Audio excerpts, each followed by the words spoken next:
நேயர்கள் அனைவருக்கும் இனிய காலை வணக்கம். விதியும் விதிவிலக்கும் நிகழ்ச்சியில் உங்களை சந்திப்பதில் மிக்க மகிழ்ச்சி. உங்களுடைய ஜோதிட சந்தேகங்களுக்கு சிறந்த விளக்கத்தை அளிக்க நம்முடன் இணைந்துள்ள குருஜி ஸ்ரீ ரகுராமன்ஜி அவர்கள். வணக்கம் குருஜி.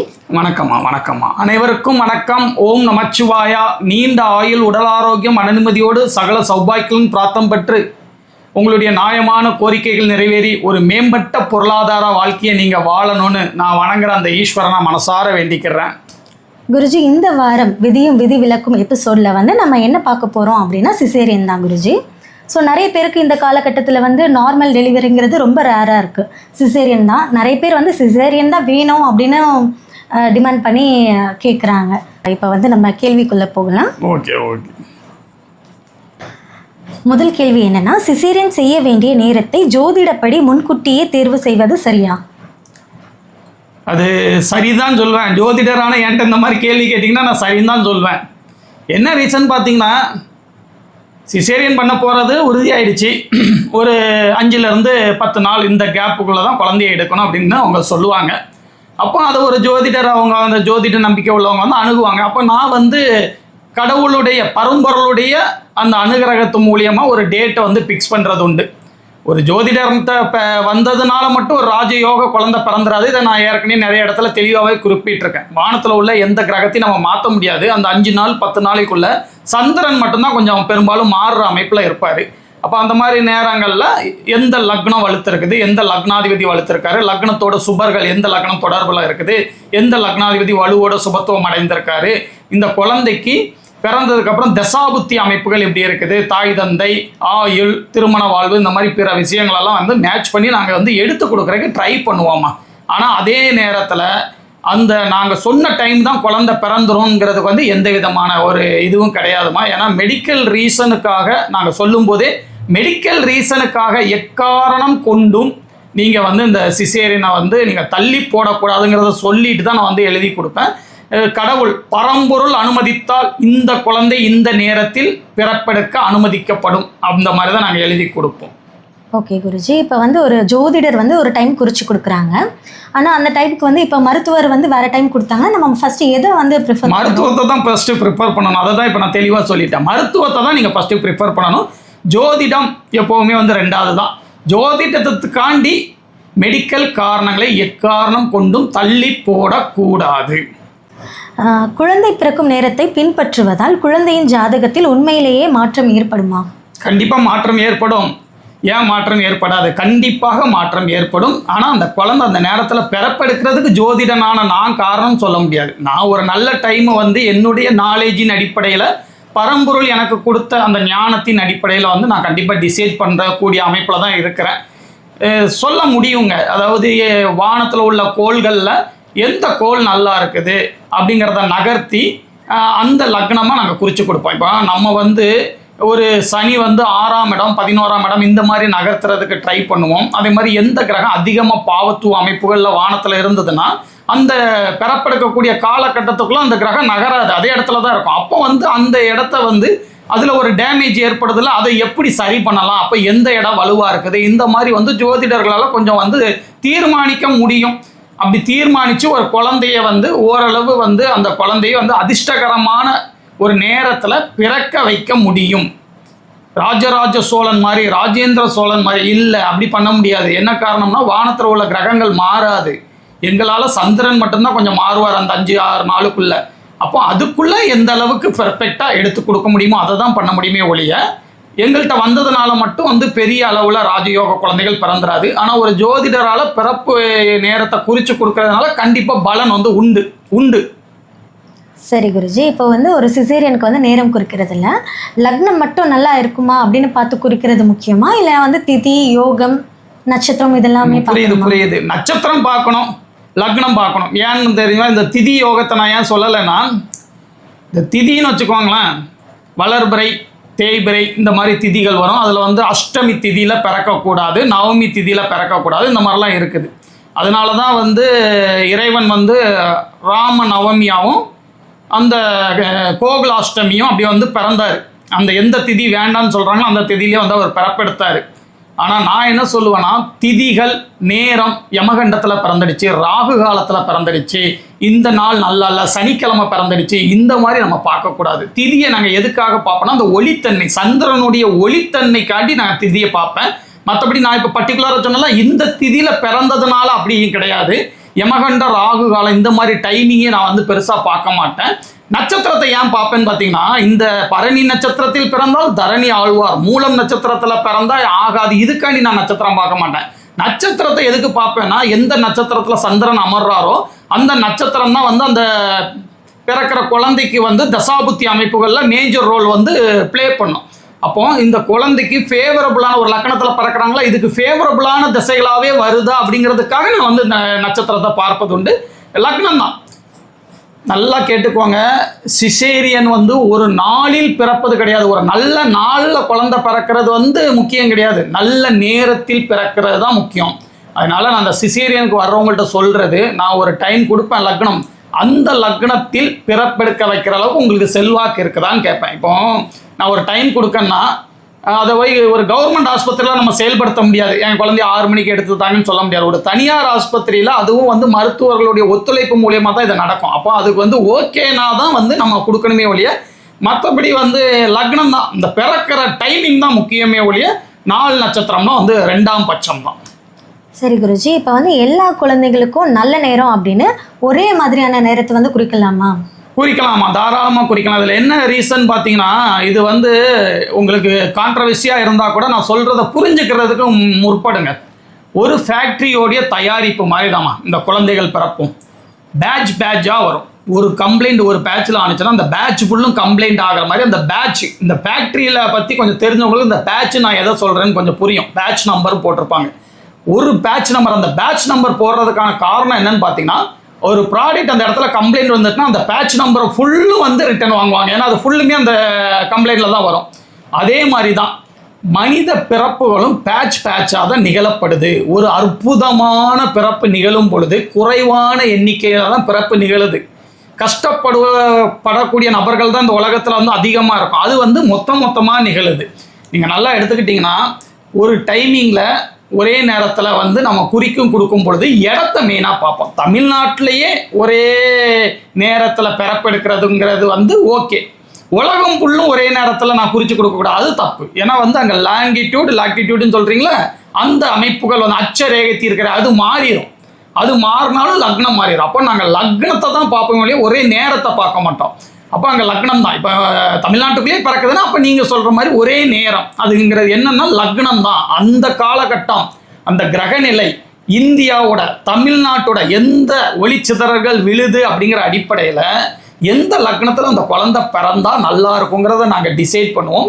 இது எல்லாத்துக்கும் சமம் தான். அதே நேரத்தில் அந்த நாட்களில் எத்தனை பிரசவம் நம்மள்கிட்ட வருது அப்படிங்கிறத பொறுத்து ஒரே நேரத்தை நாங்கள் கொடுப்போம். அது ஒன்றும் தப்பு கிடையாது. ஒரே தமிழ்நாட்டுக்குள்ளே பிறக்கிறதாக இருந்தால் மேக்சிமம் வந்து ஒரே நேரத்தை நாங்கள் கொடுப்போம். ஏன்னா அந்த நேரத்துடைய அந்த கான்செப்ட் என்னன்னா, நல்ல லக்னம், அதற்கேற்ற தசாபுத்திகள், அதுக்கப்புறம் வந்து நான் சொன்ன அந்த மற்ற பாவகங்களில் எந்த குறையும் இல்லாமல் நாங்கள் நகர்த்துகிற அமைப்பில் இருக்கிறதுனால நாங்கள் அதை தேர்ந்தெடுப்போம். இது இயற்கையாகவே நடக்காது. ஏன்னா நீங்கள் பெரிய கடவுளா, நீங்கள் சொல்லலைன்னா அந்த நேரத்தில் வந்து குழந்தைங்க பிறந்துடாதா, இயற்கையாகவே நடந்து கொண்டு தான் இருக்குது. நான் இப்போ ஒரு நல்ல நேரத்தில் குறித்து கொடுக்குறேன்னா அந்த நேரத்தில் நான் குறித்து கொடுத்த குழந்தை பிறக்காமல் போகலாம்.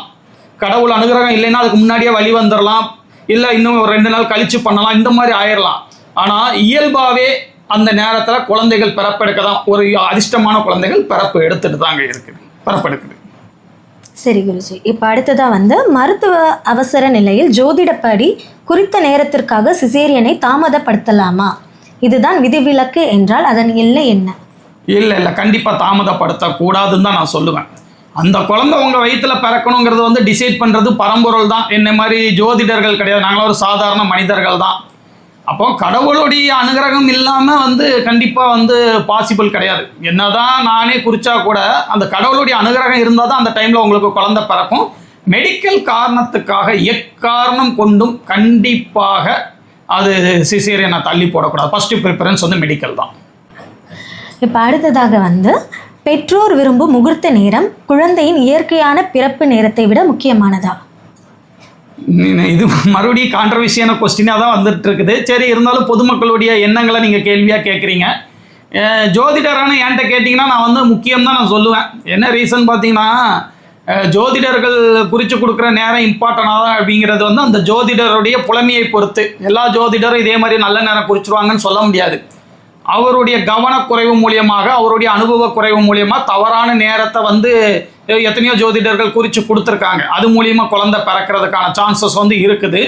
அதே நேரத்தில் வந்து பெற்றவங்க சொல்கிற நேரத்தை நான் எடுத்து கொடுக்கறதில்ல. அவங்க ஒரு நேரம் சொன்னாங்கன்னா அதை நான் வந்து ப்ரிப்பேர் பண்ணுறதில்ல. என்னுடைய ஞானத்தின் அடிப்படையில் தான் நான் பண்ணுவேனே ஒழிய, அவங்க வந்து எனக்கு என் பிள்ளை வந்து அந்த ரேவதி நட்சத்திரத்தில் பிறக்கிற மாதிரி எடுத்துத்தாங்க, இல்லை என்னுடைய ஹஸ்பண்ட் வந்து பரணி நட்சத்திரம், அதே பரணி நட்சத்திரத்தில் எடுத்துத்தாங்க, இந்த மாதிரிலாம் வந்து கேட்டாங்கன்னா நான் அதை வந்து ப்ரிப்பேர் பண்ணுறதில்ல. எனக்கு இந்த நட்சத்திரத்தில் வேணும், இந்த ராசியில் வேணும், இந்த லக்னத்தில் வேணும் அப்படிலாம் வந்து அவங்க சொல்கிறத நான் கேட்க மாட்டேன். என்கிட்ட வர்ற நபர்களுக்கு அந்த காலகட்டத்தில் மேக்சிமம் ஒரு குழந்தைய எவ்வளவு அதிர்ஷ்டகரமாக பெத்தெடுக்கிறதுக்கு ஹெல்ப் பண்ண முடியுமோ அதை தான் நான் பார்ப்பேனே ஒழிய, அந்த குழந்தை பின்னாட்களில் இந்த நபர் சொன்னார், இவர் தான் எடுத்து கொடுத்தாரு, இப்போ இந்த குழந்தை வந்து இந்தந்த துறைகளில் இவ்வளோ சாதனை பண்ணிட்டு நல்லா இருக்குது அப்படிங்கிறதுக்காக இன்னைக்கு உள்ள இதை நான் வந்து ஃபீல் பண்ண மாட்டேன். அந்த குழந்தைக்கு ஒரு 50 வயசு ஆகும் பொழுது கூட இந்த நபர் தான் உனக்கு இது பண்ணாரு பாரு, வாழ்க்கை நல்லா இருக்குது பாரு அப்படிங்கிற மாதிரி ஒரு பேர் வாங்கணுங்கிறது எனக்கு ஒரு ஆசை உண்டு. அதனால் பேரண்ட்ஸ் சொல்கிற அந்த முகூர்த்த நேரம் அதெல்லாம் நான் பார்க்குறதில்ல. என்கிட்ட வர்ற நபர்களுக்கு என்னுடைய முடிவு தான், அதுக்கு ஓகே சொல்கிற நபர்களை தான் நான் கன்சிடர் பண்ணுறது உண்டு. ஓகே குருஜி, இப்போ வந்து சிசேரியன் நேரத்தை வந்து நம்ம தேர்ந்தெடுக்கும் போது தாயோட ஜாதகத்தையும் நம்ம சேர்த்து பார்க்கணுமா, அப்புறம் குழந்தைகளோட வந்து எதிர்காலம் எப்படி இருக்கும் அதையும் சேர்த்து பார்க்க வேண்டியது? குழந்தைகளோட எதிர்காலத்தை நான் மெயினாக பார்ப்பேன். தாயோடைய ஜாதகத்தை எதுக்காக நாங்கள் பார்ப்போம்னு பார்த்தீங்கன்னா, தாயோடைய ஜாதகத்தில் சிசேரியன் பண்ணும்பொழுது ஒரு நெகட்டிவ் தசாபுத்திகள் நடந்ததுன்னா நீங்கள் சிசேரியன் பண்ணாதீங்கன்னு சொல்ல முடியாது. புரிஞ்சுதுங்களா?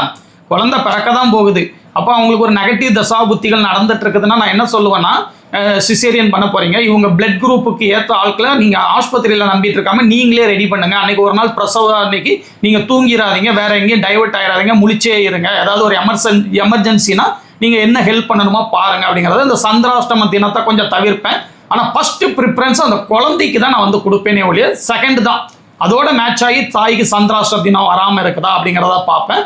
ஒரு தசாபுத்தி அந்தார அமைப்புகளில் பெரிய மாற்றங்கள் இருக்காது. ஆனால் ஒரு 2 நாளில் ஒரு நெகட்டிவான அந்தாரம் முடிஞ்சு வேற ஒரு நல்ல அந்தாரம் பிறகுனா ஒரு 2 நாள் டிலே பண்ணுறது, இந்த மாதிரி சின்ன சின்ன மாற்றங்கள் செய்கிறதுக்கு தாயுடைய ஜாதகத்தை பயன்படுத்துறது உண்டு. ஆனால் மேக்சிமம் அந்த குழந்தைய வந்து நல்ல நேரத்தில் எடுக்கிறதுக்கு தான் ட்ரை பண்ணுவேன். ஓகே குருஜி, இப்போ வந்து ஒரு ஜோதிடப்படி வந்து நல்ல நேரத்தில் ஒரு குழந்தை பிறக்குது, அதுக்கு வந்து எல்லாமே நல்லதாக தான் நடக்கும் அப்படின்னு ஷுவரிட்டி கொடுக்க முடியுமா? கொடுக்கலாம், கான்ஃபிடென்ட்டாக கொடுக்கலாம். ஏன் ஷுவரிட்டி கொடுக்க முடியாது? ஆனால் இதில் நான் ஃபஸ்ட்டே சொன்ன அந்த விஷயம்தான், நல்ல நேரம் ஒரு ஜோதிடரிட்டம் சென்றதனால் மட்டும் அந்த குழந்தை ராஜயோக குழந்தையாக மாறிடாது. கிரகநிலைகள் மிக மிக முக்கியம். வானத்தில் உள்ள கிரகநிலைகள், பௌர்ணமியில் பிறக்கிறது முக்கியம். நீங்கள் அமாவாசையை நெருங்கிட்டு இருக்கிற போது வந்து 4 நாள் டைம் கொடுத்துருக்காங்கன்னா அப்போ அதை பௌர்ணமி ஆக்க முடியாதுல்ல, வாய்ப்பு இல்லை. அப்போ வருட கிரகங்கள் மாத கிரகங்கள் மாறாது. அந்த மாதிரி இப்போ நீச்சமான இடத்துல ஒரு கிரகம் பாவத்துவ அமைப்பில் இருக்கும் பொழுது வருட கிரகமாக இருந்தால் வருஷ கணக்கில் அந்த இடத்துல இருக்கும். அப்போ நம்ம அதெல்லாம் தபக்குன்னு மாற்றிட முடியாது, குறைகளை போக்க முடியும். ஒரு இடத்துல பலவீனம் இருக்குது, அதை பலமாக ஆக்குறதுக்காக முயற்சிகள் எடுப்பேன். இப்போ உதாரணத்துக்கு சுக்கிரன் வீக்காக இருக்கிறாரு, அப்போ 7ஆம் இடம் 7ஆம் அதிபதி வலுத்து இருக்கிற மாதிரி ஒரு குறைகளை நீக்கிறதுக்கு முற்படுவேன். குரு வீக் ஆகிட்டாரு, தனஸ்தானங்களையும் குழந்தை ஸ்தானத்தையும் கொஞ்சம் பாசிட்டிவாக எடுக்கிறதுக்கு முயற்சி பண்ணுவேன். தாய் ஸ்தானம் வீக் ஆகுது, இல்லை சந்திரன் அமாவாசை சந்திரனாக இருக்காரு, 4ஆம் இடம் ராகு அமர்ந்திருக்காரு, அப்போ வந்து 4ஆம் இடத்துல ராகு இருக்கிற மாதிரி எடுக்க மாட்டேன். ஏன்னா ஏற்கனவே சந்திரன் வீக்கு, அப்போ 4ஆம் இடம் வீக்காக இருக்கிற மாதிரி இருந்ததுன்னா அதை கொஞ்சம் அவாய்ட் பண்ணுறது. இந்த மாதிரி நான் வந்து சில திருத்தங்களை வந்து பண்ண முடியுமே ஒழிய ராஜயோக குழந்தையாக மாற்ற முடியாது. பலவீனத்தை வேணால் சரி செய்யலாம், மற்றபடி ராஜயோக குழந்தைய வந்து பிறக்கிறது வந்து கடவுளுடைய அனுகிரகம், வானத்தில் உள்ள கிரக நிலைகளுடைய அந்த செயல்நிலையை பொறுத்து தான். ஓகே குருஜி, இப்போ வந்து லாஸ்ட்டாக பிறக்கும் நேரத்தை நாம் மாற்றலாம், ஆனால் விதியை மாற்ற முடியுமா? சிசேரியன் நேரம் குறிப்பதில் விதி மற்றும் விதிவிலக்கு எது? பிறக்கிற நேரத்தை மாற்றலாம், விதியை மாற்ற முடியுமா அப்படின்னா அதில் வந்து கான்ட்ரவர்சி தான் இருக்குது. நல்ல நேரத்தை தேர்ந்தெடுத்து அந்த நேரத்தில் குழந்தையும் பிறந்துடுச்சு, இருந்தாலும் கெட்டதே நடக்காதா? இல்லைங்க, அது வந்து இப்போ ஒரு நல்ல தசாபுத்தினே நாங்கள் கொடுத்தா கூட 9 கிரகமும் முக்கியங்க. கண்டிப்பாக நல்லா புரிஞ்சுக்கோங்க, ஒரு நல்ல யோக ஜாதகத்தில் நவகிரகமுமே பெரிய பாதிப்பு இல்லாமல் இருப்பாங்க. அப்போ தான் அவங்க எந்த தசை, எந்த புத்தி, எந்த அந்தாரத்திலையும் பெருசாக நெகட்டிவ் ஆக மாட்டாங்க. ஒரு பாவகம் சனி வந்து கண்டிப்பாக ஒரு பாவகத்தில் அமர்வார், 3 பாவகத்தை பார்க்க தான் செய்வார். ராகு ஒரு பாவகத்தில் அமர தான் செய்வார், கேது ஒரு பாவகத்தில் அமர தான் செய்வார். அப்போ இதெல்லாம் நம்ம மாற்ற முடியாது. அப்போ அந்த பலவீனங்கள் சரி செய்யப்படுதா? ராகு ஒரு பாவகத்தில் அமர்ந்து ஒரு குருவுடைய தொடர்பு, சனி ஒரு பாவகத்தில் அமர்ந்திருந்தா கூட கேதுவுடன் சூட்சம வலுவில் இணைந்து ஒரு குருவுடைய தொடர்பில் சுபத்துவம். அப்போ அந்த சனி பார்க்குற பார்வைகளுடைய கெடுதல்கள் கம்மி, அந்த சனியுடைய பார்வையில் மற்ற கிரகங்கள் மாட்டாமல் இருக்கிறது. இந்த மாதிரி நிறைய விஷயங்கள், ஒரு 6-11 அச்சுக்களில் நெகட்டிவ் கிரகங்களை நகர்த்துறது, இந்த மாதிரி விஷயங்கள்லாம் வந்து இருக்குது ஜோதிடத்தில் வந்து நம்ம பண்ண முடியும். ஆனால் அது வந்து எல்லாத்துக்கும் சாத்தியமா இல்லை. ஒரு பலவீனம் இருக்குதுன்னா அது தசையில் செயல்படாதனால நான் என்ன எடுப்பேன்னா, தசை நல்ல தசையாக நடக்கிற மாதிரி எடுத்து கொடுத்துருவேன். புத்திகள் நெகட்டிவ் வரதானே செய்யும். அப்போ அந்த நெகட்டிவ் புத்திகள் வரும் பொழுதும், அந்தாரம் வரும் பொழுதும் அந்த குழந்தை அந்த காரக ஆதிபத்திய ரீதியாக வயதிற்கேற்றார் போல பாதிப்பை சந்தித்து தான் ஆகும். அப்போ ஒரு மனிதனுடைய எல்லைகளை தான் நம்ம முயற்சி பண்ண முடியுமே ஒழிய, நான் ஒன்றும் கடவுள் கிடையாது. அந்த குழந்தைக்கு வந்து மார்க்கண்டேயன் மாதிரி சிவன் வந்து 18 என்றும் 16 மாதிரிலாம் நம்ம கொடுக்க முடியாதம்மா. அதுதான் ஒரு கசப்பான உண்மை. என்னால் ஓரளவு அந்த இதை சரி செய்யத்தான் முடியுமே ஒழிய, என்னால் வந்து தெய்வ சக்தி மூலியமாக எந்த கெடுதலும் நடக்காதுன்னு உறுதி அளிக்க முடியாது. இதுதான் ஒரு உண்மை தான் இது. ஓகே குருஜி, இது வந்து உங்களுடைய மாணவர்களுக்கு மட்டும் இல்லாமல் பொதுமக்களுக்கும் வந்து கண்டிப்பாக அவசியமாக தெரிஞ்சுக்க வேண்டிய ஒரு விஷயம் தான் இது. இன்றைக்கி டாபிக் ரொம்ப நல்லாவே போச்சு. நன்றி குருஜி. இதை மாதிரி ஜோதிடத்தை வந்து நுணுக்கமாக நீங்கள் கற்றுக்கணும் அப்படின்னு நினச்சிங்கன்னா குருஜி ஸ்ரீ ரகுராமன்ஜி சேனலில் மெம்பர்ஷிப்பில் ஜாயின் பண்ணுங்கள். மந்த்லி ப்ரைஸ் 299 மட்டும்தான். நான் ஒன்று சொல்லிக்கிறேன்.